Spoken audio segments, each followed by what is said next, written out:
لائق تعظیم حرمت اس لیے قرآن ہے، خالق ارض و سما کا آخری فرمان ہے۔ اس صحیفے کی صحیفوں میں الگ ہی شان ہے، اس کے ایک ایک لفظ میں عرفان ہی عرفان ہے تلاوت بھی ثواب، اس کی سماعت بھی ثواب۔ اللہ اللہ کیا کلام پاک کا فرمان ہے، اور مدنی کی غلامی کا ہے شرف مجھے حاصل، آقا کی غلامی کا ہے شرف تمہیں حاصل۔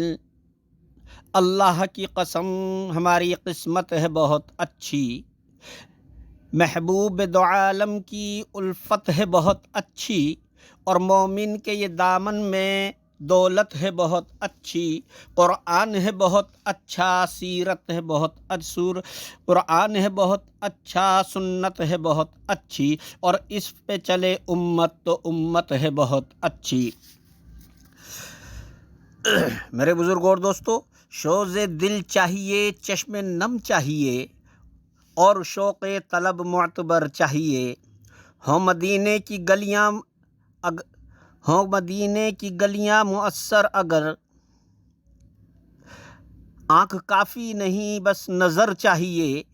ان کی محفل کے آداب کچھ اور ہیں، لب کشائی کی جرت مناسب نہیں۔ ان کی سرکار میں التجا کے لیے جنبش لب نہیں، چشم تر چاہیے۔ میں گدائے در شاہ کونین ہوں، شیش محلوں کی مجھ کو ضرورت نہیں۔ ہو میسر زمیں پر کے زیر زمیں، مجھ کو طیبہ میں ایک اپنا گھر چاہیے، مجھ کو طیبہ میں ایک اپنا گھر چاہیے۔